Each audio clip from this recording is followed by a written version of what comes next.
Hey guys, welcome to today's class. Have fun. So for today's class, we are going to be making use of three different maps. And in this map, we will see how Usman Dan Fodio divided the caliphate between his son and his brother. And it also shows us the boundary lines between these two caliphates.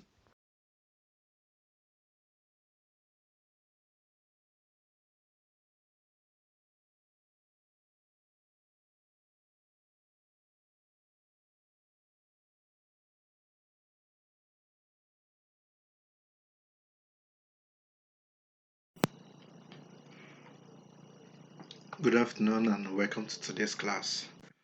Um, so this is our fifth week and we are really progressing and covering basic important topics in government while we try to prepare you for your WAEC exam, which in as much as we are facing pandemic in the world right now, the exams, one way or the other, in a more conducive and protective and secured manner, we think your exams will go on. So we've tried to cover a lot of important topics, and today we are going to be talking about pre-colonial political structure of Nigeria. So we're looking at this the society or the regions that made up what we have today as Nigeria. So we will be looking at their political structure, how they govern themselves, how they protected their sovereignty, their integrity, their society, their economy, their culture and tradition. So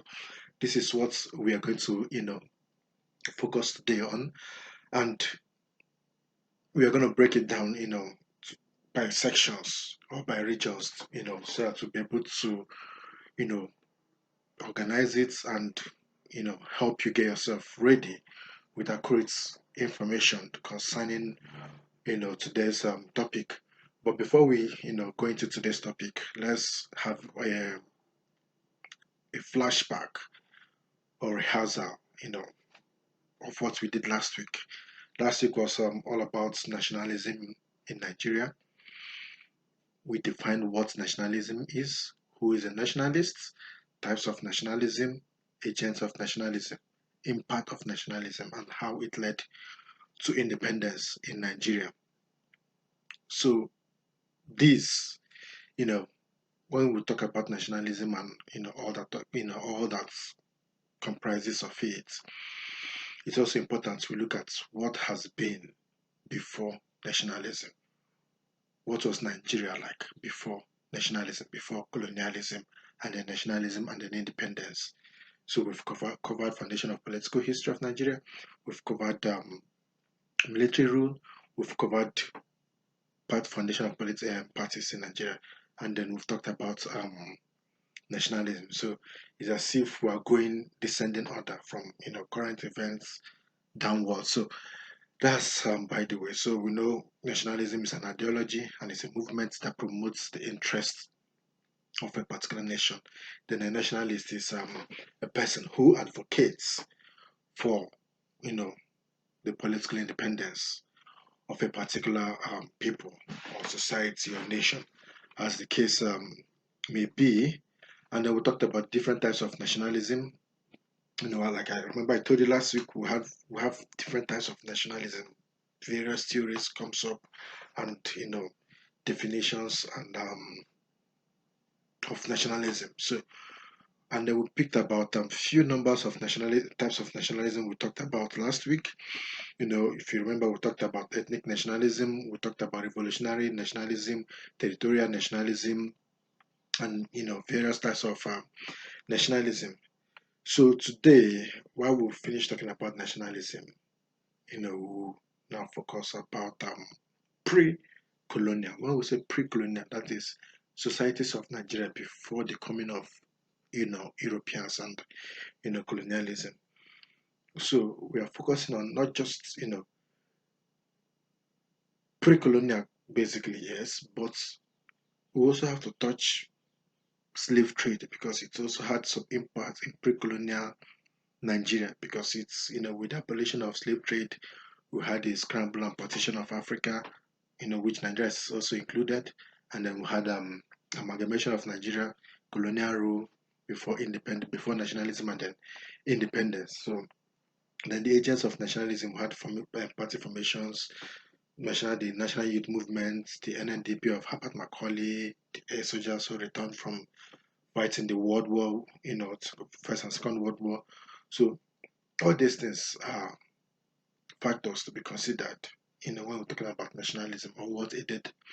Nationalism talk about the return of, ex-servicemen, educated elites, formation of political parties, newspapers, media, um, you know, democracy, the ascendancy of America as a superpower, the loss of Britain as a hegemony in world politics. So these are factors that aided nationalism and independence of Africa and the formation of United Nations Organization as the name was at the time. So today, pre-colonial political system in Nigeria. This is what we're going to be looking at. And we also focus on structural organization of Hausa, Fulani, Yoruba, and Igbo. These are the key regions we are going to focus on because of their considerable influence in the history and in the making of Nigeria, because these are the regions or these are the ethnic groups with considerable population, influence, and history that made up the amalgamation of Nigeria. So we'll start off with an overview, geographical and historical considerations. So because we're looking at pre-colonial Nigeria, basically, in as much as its political system or structure, we have a bit of history, more of history inclined. So we are going to make use of historical approach in building our today's studies. So we also look at impact of slave trade in pre-colonial empires. So we had so many empires during the pre-colonial time. We had the Benin Empire, we had the Kanem-Borno Empire, we had the Hausa kingdoms, we had the Onitsha, we had so many. We had Arochukwu, which is very popular in the eastern region of Nigeria. So they all played prominent role in the making of Nigeria and in the amalgamation. These are all the things we'll be looking at. So for today, we are going to start off with Hausa Fulani kingdoms. The Fulanis we have today in Nigeria, we all know that, they're transient people. They came and then occupied and defeated the Hausa kingdom. So before we arrive, at the Fulani kingdoms or the Fulani Caliphate, let's look at, the Hausa society before the coming of the Fulanis. And then after the coming of Fulanis, which dominated the area for over like up to 100 years from 1804 when the jihad started down to 1903 when the Europeans conquered the Fulanis and made the region the Northern Protectorate and then the Southern Protectorate. So this North and Southern Protectorate was brought together in 1914 to form what we know today as Nigeria. So going further, let's look at the Hausa Kingdom. They had city centers. We could talk about them. All the Hausa states had, they had their city centers, which was, the city. The Hausa Kingdom was divided into three. Into three strata. We had the city, which was the seat of power.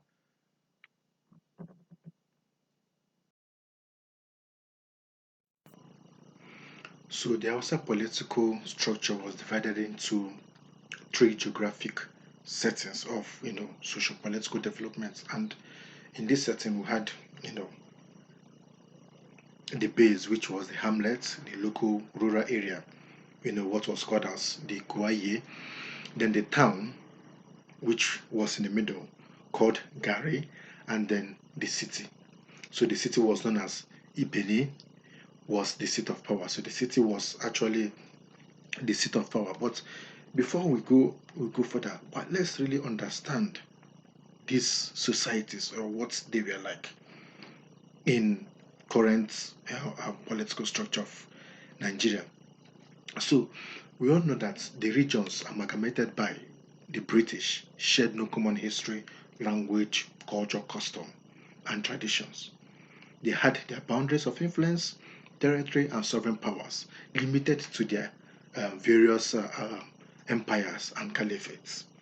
For example, which we're looking at now in the north, which is basically our area of focus today, which are area of focus for today, had Kano and Rano. So in Kano or in Rano, in pre-colonial time, the name still remained. Kano still remained the Kano we know today. So they were the chiefs of Indigo because they had cotton, they produced clothes, they did dyeing and weaving, which they supplied through the caravan to various neighboring societies or neighboring empires, even down to Tripoli. So Zaria, supplied labor, and they were known as chief of slaves.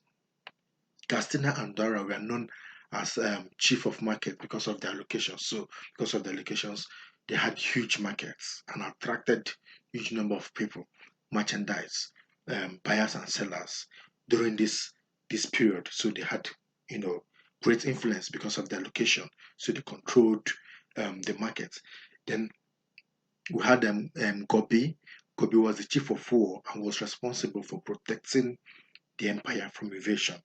So the final seat of authority before the coming of the Europeans was the Sokoto Caliphate. So we had these various locations of kingdoms during the Hausa era before the coming of the Fulanis, which created the Sokoto Caliphate and the Bono.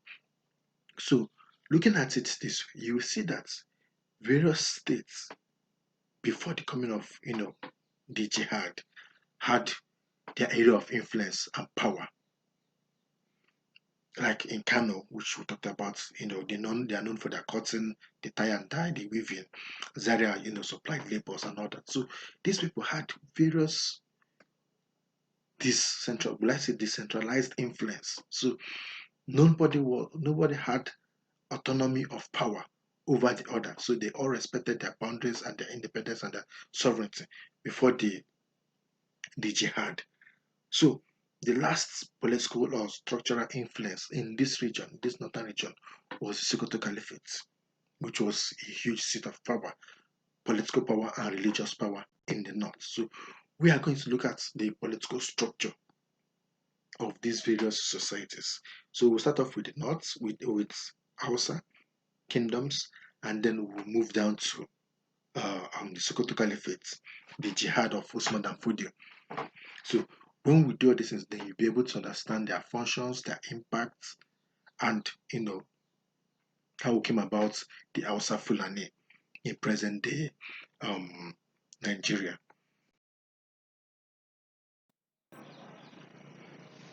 So we are going to work with important details leading to political formation, so you can have a clear-cut ideas of today's topic.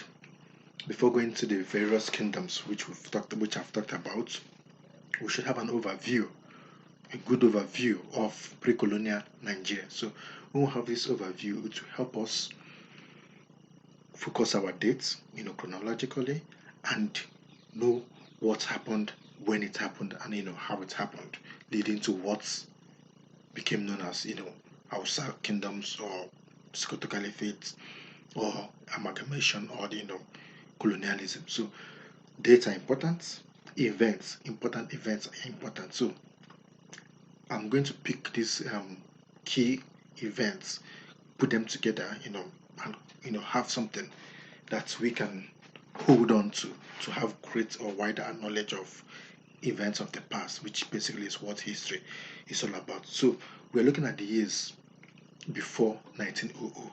So we also need to realize, colonialism when it started in Nigeria, because that is our focus. So in the north, we're looking at from 1903 when Europeans conquered the north. So because we're looking at 1900, we're not talking about pre-colonial. So we're looking at 1900 downwards, which is basically 1900 is the 20th century. So we're looking at 19th century Nigerian history. So when you hear about the 19th century, we're looking at 1800 till 1900. So this is the 19th century. Why 1900 to 1999 is the 20th century. So 21st century started the year 2000. So we're looking at 19th century Nigerian history. years covering 1800 to 1900. So between 1900 to 1999, we had various events in Nigeria. We had colonization of Nigeria, the two world wars, nationalism, independence, civil war, military rule, democracy, and globalization. The years before 1900, which is our main focus for pre-colonial Nigeria. So the amalgamation, you know, the scramble and partition of Nigeria, Africa as a whole, the slave trade, its end, inter-ethnic wars, formation of empires, kingdoms, and caliphates, the jihad, the missionaries, the rise and falls of kings and kingdoms, slave trade, name them. These are the events, we are going to pick and touch a bit to create, foundation and building of to this topic. So starting off with our Fulani kingdom. So in what we know today as Nigeria, the Hausas are the original landowners of the region before they got conquered by the Fulanis through jihad led by Usman Dan Fodio. I think that was 21st February 1804. And by 1812, he has built and established the Fulani Usman, the Sokoto Caliphate. All other Hausa states, had been conquered, and then the Fulanis, the Sokoto Caliphate was fully established, and then the conquered territories, was divided. So we are going to arrive at that. So focus on let's focus on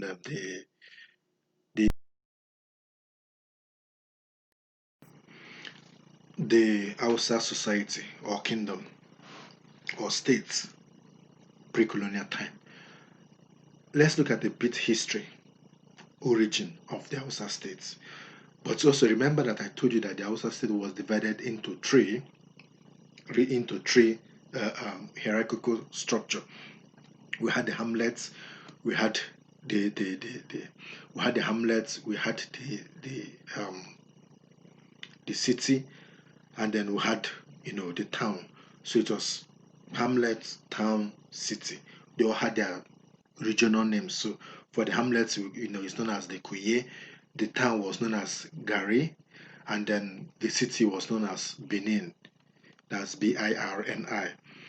So, but let's now look at history. How did we come about this Hausa state, or how did they come about? So, the origin of the Hausa states, as we know today, is based on the Bayajida legend. So, which had it that Bayajida killed a snake in the well of Daura, which prevented the people of of the region from collecting water from the well, except on Fridays. So every Fridays they have to come to the well to collect water. So after killing the snake, this is legend, and this is how we have as history of the Hausa states. So after killing the snake that prevented the people from collecting water from the well, he married the queen of the land, Magajiya and Daurama, Maijida Daurama. He had a son with her, but he also had a son with her maid. His sons, and had their own children, and then they built or found the different states we have in the Hausa or the northern region. So the sons of Baijida with the maid is known as the bastard states in Hausa land, which were Zamfara, Kepi, Yauri, Gauri, Kwararafa, and Lupe, while the son from his legitimate wife makes up the Hausa Bakwai. They are Daura, Kano, Kastina, Zaria, Gobi, Rana, and Biram. This was typically the Hausa state before they were conquered by the Fulanis and then the Europeans. So you have an overview of their formation, how they came about, the legend of Bagjida, how he killed the snake, married the queen of the land, and they had children. He and his grandchildren became the foundation of present day Hausa states. So the Borno Emirates, covers 15 local governments in present-day Nigeria, mainly in Maiduguri. The Emirates was majorly of Kanuri people. The old Borno Empire collapsed in 1893 in the hands of Rabbi Zubai ibn Fadala, and the capital was transferred to Dikwa. But with the impact of the French, Rabi was killed and Shehu Sandakura became the new ruler of in 1900. So these are events, that accumulated, brought about what we have today as the northern Nigeria or northern protectorate. Then let's look at the political structure of this society or these states or empires of the Hausa. So the system of government in Hausa land during this period was hierarchical in nature, structure, and function. It had a king known as Saki. It had a king known as Saki at the top of the pyramid. This Hausa kingship system was known as Sarauta. Mind the pronunciation Sarauta system because the king had absolute power. So because the king has absolute power, he was the chief executive, chief lawmaker, and the chief judge, as well as the religious leader of the kingdom. So in both Kano and Zaria, we had the Galadima, who served as the heir apparent to the throne. So in this period, it means in as much as it's hierarchical, the son of the king becomes the king of the land once his father dies. So they made up the Galadima, served as the heir apparent to the throne. Then we had the Madawaki. He was the commander in chief, also next in political importance to the king. He was the commander in chief. The Waziri was the chief of minister. So in the political system, we have the king, officials of the royal household, senior public officials, and junior political public officials as well.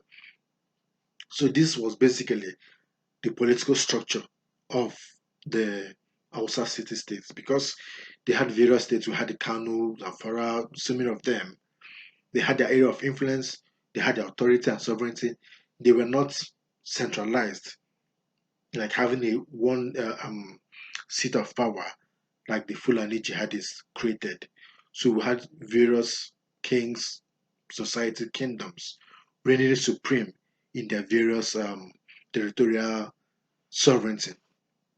And because of this, they were fighting amongst themselves. And they really, to maintain their society, they want to maintain their seat of power, they had to build an army, they had to tax the people, and the people that were really taxed during this period were the Fulanis, who were, transient people. They are travelers, cattle raiders. So they are heavily taxed to build the kingdoms of the Hausa people.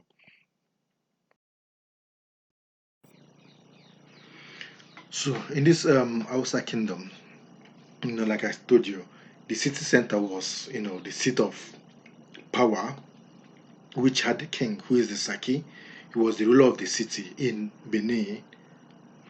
He was assisted by other officials, which we know we've mentioned some of them.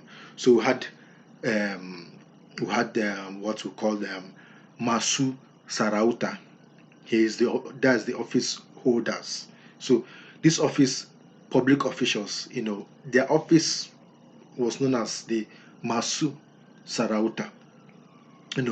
Whose duties, were military and civil. So Madawaki was the most senior official and headed both the civil officials by Galadima, Wambi, Dalhatu, Sakinfada, and the military. So the Madawaki was the Sakiyaki, commander of the army. So when you hear Sakiyaki, we're talking about the commander of the army. And then Yansaki was the privileged class. So when we have the Masusaratu, we also have the Yansaki. So the Yansakis, they were the privileged class, immune from certain services and laws. he also performed the Yansaki also performed military service to the states. Then the second father was the chief advisor to the king. So in the Hausa political system, succession to the office of Saki was not according to um, primogeniture, but by the decision of the king makers. So the difference between the Hausa Empire, the Hausa kingdoms, and the Sokoto Caliphates, this is a key difference, one key difference, apart from structures and nomenclatures. This was a key difference. In the Hausa system, the king, the kingship was not directly hereditary. So that you're the first son or you're the son of the king doesn't automatically make you the king if your father dies. No, it means that you need to show that you are worthy or qualified to be the king of your kingdom, unlike the emirate system or the Sokoto Caliphate, which was hereditary. Usman Dafodio passed it down to his son Bello, and Bello passed it down to his sons as well. So it became hereditary from the Fulani Caliphate, Fulani period. But in the Hausa time, it was you need to. So the second father, who was the chief advisor to the king in the Hausa political system, was we had the kingmakers during this period, and the kingmakers, according to history, the kingmakers were the Sarakuna Karaga. So these were the kingmakers. For you to be the king, for you to take up power, mantle of leadership, you need the support of the Sarakuna Karaga, the Sarakunas. You needed their support because they're the kingmakers. You also have to be popular and powerful. That means the prince also, he could, once you have support of the leading palace slaves, and the palace slaves were known as Bayinsaki. So the Bayinsakis were the palace slaves, and the Fadawa, the king advisor. So we had the kingmakers, we had the palace slaves, and we had the king advisor. So these are the three key members of the society that you needed to back you up. You needed to be influential. You needed to have dominion for you to be, king in this period. So once you have their support, once they back you up, you can usurp power and usurp the throne and become the king. So looking at the pie, so in the pyramid, the last people in the bottom of the pyramid are the Talakas, the commoners, and the Talakawas, the peasants. So this was how the political structure of the Hausa city states were before the Fulani. So due to famine, due to inter-ethnic rivalry, inter-ethnic wars, the powers of the kingdoms, various kingdoms that made up the the Hausa kingdoms began to diminish. And not only it's began to diminish, rivalry and the influence and the rise of Usman Danfodio, who was a teacher, led to his exile. He was threatened by the king of another region, and then he he decided to rise against the infidels, which he called them, because they were mixing Islam with traditional practices. So he saw them as infidels, and because his people were heavily taxed, they needed to rise against the rulers of the Hausa kingdoms. So it's basically the haves against the have-nots. So those who have against those who doesn't have, those who are seeking to change the political structure or the system of this era. So the Fulani War, which was known as the Jihad, started in the 21st of February 1804 and lasted to 1808 in this region. It was fought against the Hausa kingdoms, and the Fulanis became victorious and created the Sokoto Caliphate, headed by Usman Dan Fodio.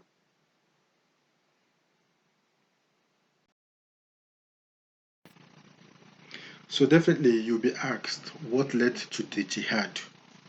It's normally a common question. You look at taxation of the Fulanis, conscriptions. So because the Hausa kingdom needed soldiers or needed fighters or needed army, the method of conscription of the Fulanis into the army was so severe, so harsh, and the taxation was also very heavy. And because of this, they had to revolt and fight against their oppressors. And when King Yunfa, who was a former student of Usman Dan Fodio, exiled him from Gobe, this was one of the last straw that broke the camel's back. And by eight, and then Usman Dan Fodio was declared the Ami Al Munini, which means commander of the faithful. So when he was declared the commander of the faithful, he had followers, and this led to them fighting against the Hausa kings, and they defeated them and created the Sakata Caliphate. So when this territory was conquered by the Fulanis, Usman Dan Fodio divided the territory into two between his son and his brother. His son took control of the western region, while his brother took control of the western region, while his son took control of the eastern region. So Abdullah, who was the brother of Usman Dan Fodio, had the west with Gwandu, his capital, while Bello oversaw the east with Sokoto as his capital. The head of the caliphate is known as the caliph. He is the political and religious overlord of the caliphate. The caliphate had emirates, which was headed by an emir. The appointments and the position of an emir rested on the caliph, even though the military strength of the caliphate, even though the military strength of the caliphate depended on the support of the emirs. The emirs had the Waziri, the Madawaki, who was the commander of the army, the Al Kali, the Ajia, who was the treasurer, and Imam, who led the prayers. So this basically was the structure of the caliphate. The caliphate, which was in Sokoto and Gwandu, was the seat of power, and then we had 15 emirates, 15 emirs who paid homage to the king or to the Sultan of Sokoto or the caliphate, as well as providing army for the protection and security of the society or the caliphate. So the emirs played a prominent role in protecting the caliphate and paying homage, tax, and providing fighters to protect the society. Though we still have the Sokoto Caliphate up to this day, their level of influence, has reduced due to democracy, military rule, and every other thing. And the starting phase of this, decline of political influence in the society started with the conquest of the British and the French, you know, in 1903. So with this, the influence and the political influence of the Sokoto Caliphate declined, but its religious influence still remain even up to this day. And we still have our emirs and the Sultan of Sokoto to the present day, but its political influence has drastically been reduced. So with the coming of you know uh, uh, um, colonialism, we had the representation of the Sultan of Sokoto in Nigerian politics during the colonial era. But through this class, you've seen the impact of the Fulani Jihad, the Hausa kingdoms in the northern region. And by next week, we'll be treating the eastern region. We'll be looking at the Arochukwu. We'll also be touching the Benin Kingdom. So we'll be looking at the southern region and its influence in pre-historical Nigeria. Thank you very much. Remain blessed. Stay safe. I hope the class was interesting. If you have questions, please drop them in the comment section or send us an email. We will love to help you further. See you in the next class.